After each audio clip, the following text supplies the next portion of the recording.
1 year ago, I came to Davos and told you that our house is on fire.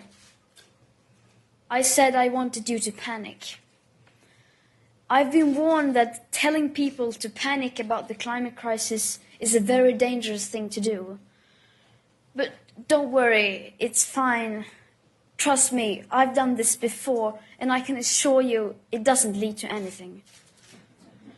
And for the record, when we children tell you to panic, we're not telling you to go on like before. We're not telling you to rely on technologies that don't even exist today at scale and that science says perhaps never will. We are not telling you to keep talking about reaching net zero emissions or carbon neutrality by cheating and fiddling around with numbers. We're not telling you to offset your emissions by just paying someone else to plant trees in places like Africa, while at the same time forests like the Amazon are being slaughtered at an infinitely higher rate. Planting trees is good, of course, but it's nowhere near enough of what is needed, and it cannot replace real mitigation and rewilding nature. And let's be clear, we don't need a low-carbon economy. We don't need to lower emissions. Our emissions have to stop if we are to have a chance to stay below the 1.5-degree target.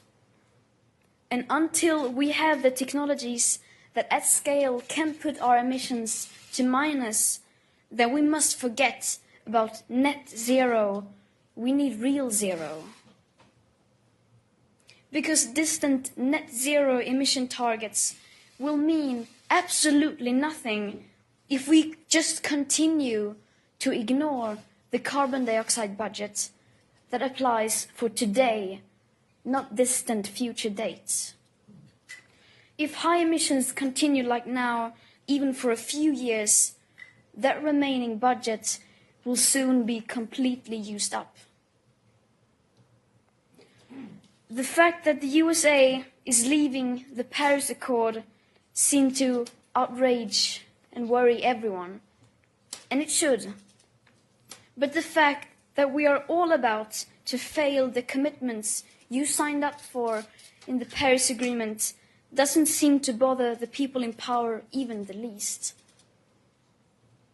Any plan or policy of yours that doesn't include radical emission cuts at the source starting today is completely insufficient for meeting the 1.5 or well below 2-degree commitments of the Paris Agreement. And again, this is not about right or left. We couldn't care less about your party politics. From a sustainability perspective, the right, the left, as well as the center have all failed. No political ideology or economic structure has been able to tackle the climate and environmental emergency and create a cohesive and sustainable world. Because that world, in case you haven't noticed, is currently on fire. You say children shouldn't worry. You say, just leave this to us. We will fix this. We promise we won't let you down. Don't be so pessimistic. And then, nothing. Silence. Or something worse than silence. Empty words and promises which give the impression that sufficient action is being taken. All the solutions are obviously not available within today's societies, nor do we have the time to wait for new technological solutions to become available to start drastically reducing our emissions. So, of course, the transition isn't going to be easy. It will be hard, and unless we start facing this now, together with all cards on the table, we won't be able to solve this in time. In the days running up to the 50th anniversary of the World Economic Forum, I joined a group of climate activists demanding that you, the world's most powerful and influential business and political leaders, begin to take the action needed.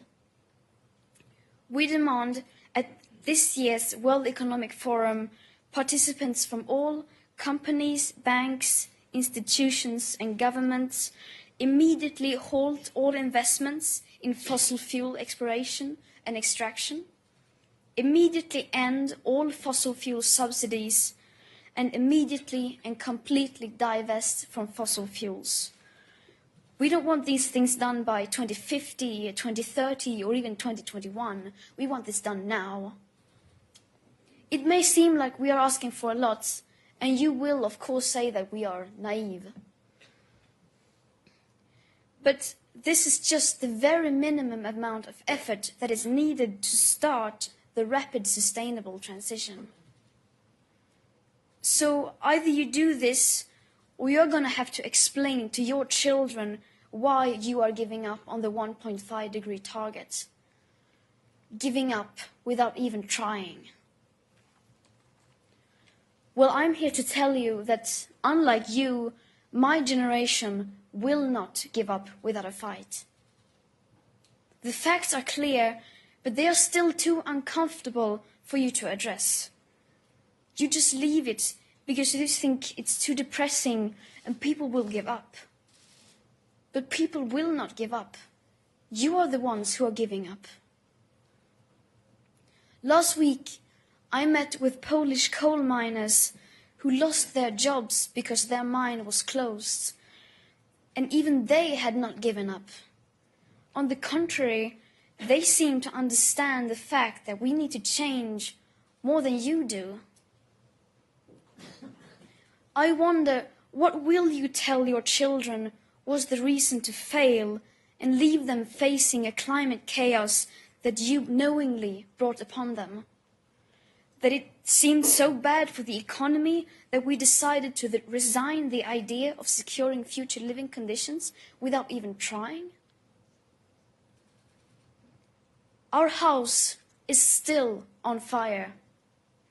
Your inaction is fueling the flames by the hour. And we are telling you to act as if you loved your children above all else. Thank you.